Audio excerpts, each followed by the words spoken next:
Thank you guys for checking back into the Barry Chronicles. This is part 3 of 5, like a mini series about uncovering the identity of my biological father. I look forward to getting back to some, well, outside of this section in weeks to come.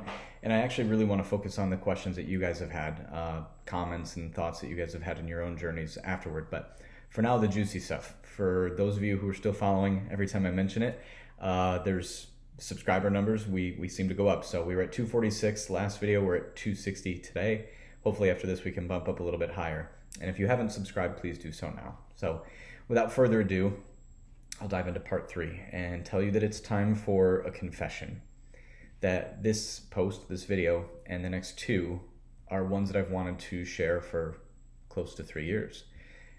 Clearly I haven't.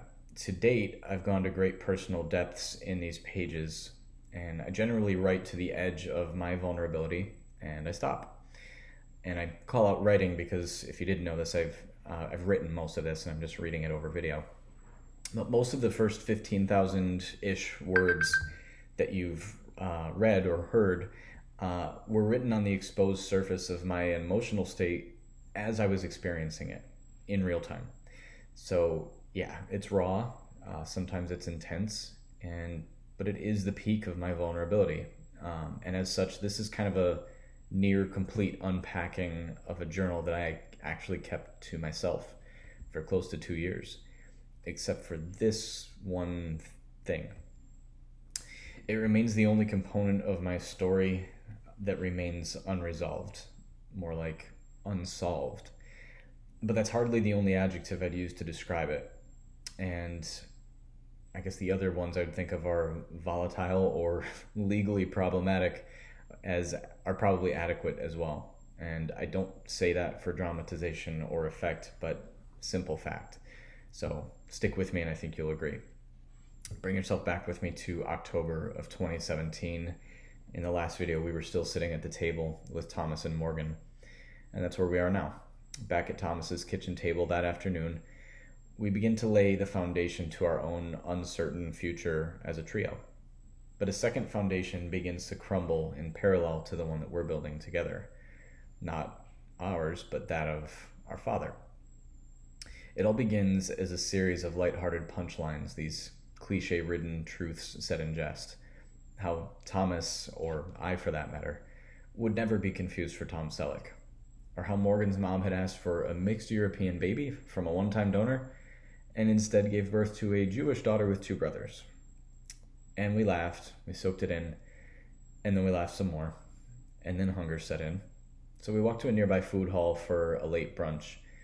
Early October in Washington, D.C., if you've never been there, it occasionally offers the type of gentle breezes that kiss your skin and enrich your energy. And you add in 2 kindred spirits like the ones that we were each sharing on either side of this trio, and when the weather cooperates, you get a damn good day. But we'd left ourselves with this disconcerting, in-our-face idea on the heels of our lighthearted laughs. And when we arrived, sitting down to order our food, it was as if we'd all landed on the same awkward, unspoken thing at the same time. And it's this. It's mildly weird that our moms all went to the same fertility doctor. Just mildly. But it's significantly weird that the only 2 wishes they'd had as expectant parents not only weren't met, but weren't even close to being met. Of course, I know nothing about the fertility doctor or the treatment center, a physical location where I was conceived. 2 weeks ago, I didn't even know there was a fertility center or a fertility doctor.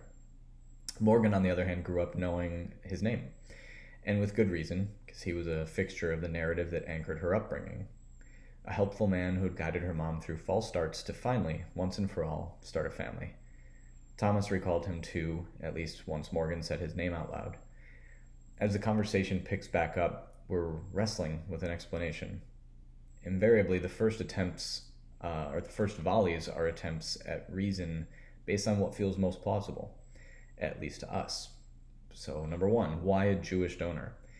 Maybe the doctor thought the donor he chose looked a lot like a mixed basket of European, that the Jewish part, therefore, would be inconsequential.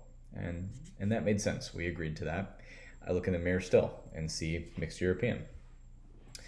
But why 3 siblings? all born within 1 year of each other, when the request was a one-time donor. That was harder to rationalize. In fact, pressed with that exact question, we again opted for what felt most reasonable, and it was this, that in the early 80s, donors may have been in short supply. Maybe.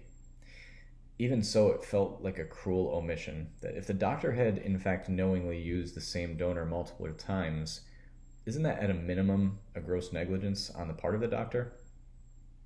Or was it the byproduct of a guy simply making the most of what he had at his disposal?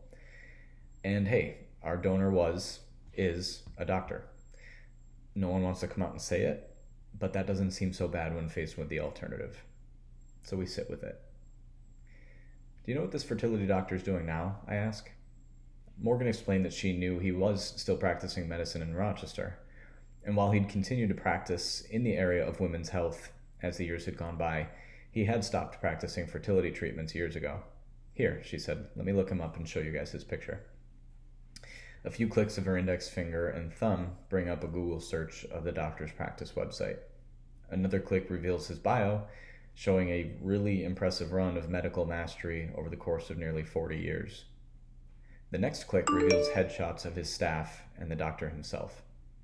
Morgan zooms in to show us his picture, and in an instant, the whimsical nature of our curiosity is gone, because in that picture is a bald man with crow's feet set around blue eyes, and he looks strikingly like three people we know. Us. Sorry to leave you with a little bit of a cliffhanger. Be sure to subscribe, check in, and I will have video 4 for you before you know it. Thanks again.